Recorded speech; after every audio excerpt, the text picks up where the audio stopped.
Ces habitants d'Athènes pleurent la mort de leur quartier.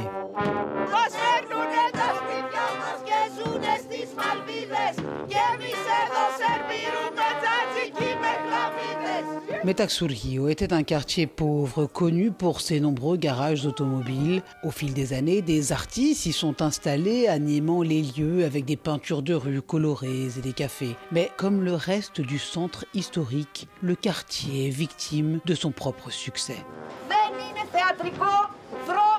Anna Theodorakis est artiste. Elle a dû quitter son atelier en 2019 après qu'un promoteur immobilier l'a acheté. L'entreprise a transformé ce bâtiment en espace de coworking pour accueillir des nomades numériques de plus en plus nombreux. Je pense que la réponse est de sortir dans la rue et de tout bloquer, juste agir. Les gens perdent leur maison. Au-delà de cette contestation, la colère prend la forme de graffitis, d'affiches et même de vandalisme. Le tourisme est l'un des piliers de l'économie grecque. Il a permis au pays de surmonter en moins de 10 ans ses difficultés financières, alors que la dette nationale était abyssale. Mais l'affluence de visiteurs a eu un effet indésirable. En moins d'une décennie, les locations de courte durée ont explosé de près de 500%. Aujourd'hui, les maisons sont transformées en Airbnb et les habitants expulsés. Nous retrouvons Anna. Elle souhaite nous montrer l'ampleur du phénomène. Ici et là, c'était rempli d'art. Et regardez-moi ça maintenant. Ça me déprime. C'est Airbnb. Qu'est-ce que ça pourrait être d'autre? Regardez, c'est très moderne, c'est très sympa. Mais cela efface tout ce qui est traditionnel, tout ce qui était Athènes. Lors de notre promenade, Anna rencontre Yota, la propriétaire d'une taverne locale. Ici, la transformation du quartier divise les habitants. Combien? 400 €. Juste pour une pièce? Oui. Oh, la région est meilleure maintenant. Beaucoup de magasins, ça n'a pas toujours été comme ça. Il n'y avait que des ateliers de réparation automobile. Et tu ne te soucies pas qu'ils nous chassent? Si, je m'en soucie, mais maintenant c'est plus joli et plus vivant. Il y a plus de monde. Tout va mieux.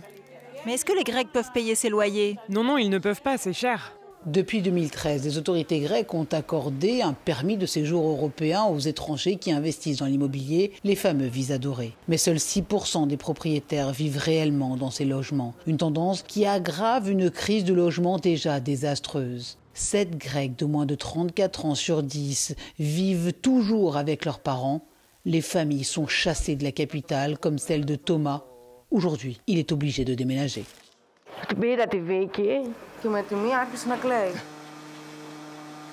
Cette famille n'habite pas à proximité du centre-ville et pourtant elle ne trouve plus de logement abordable.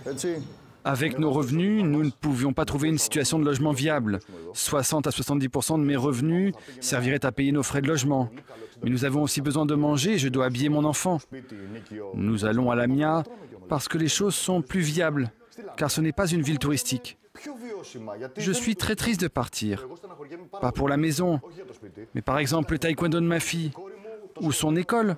On devait faire nos adieux. Que dire d'autre? La piscine aussi, où j'étais entraîneur. Pardon.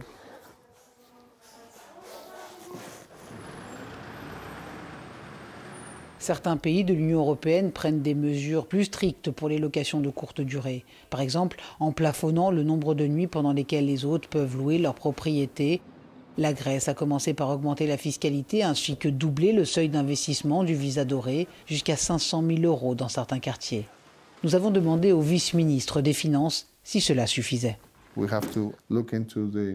devons tenir compte des besoins de l'ensemble de la population, aussi bien les locataires que les propriétaires. Je suis assez convaincu que d'autres mesures pourraient être nécessaires, mais quant à la nature exacte de ces mesures, je pense que des recherches sont justifiées afin de garantir que nous ne fassions pas quelque chose qui détruirait le marché.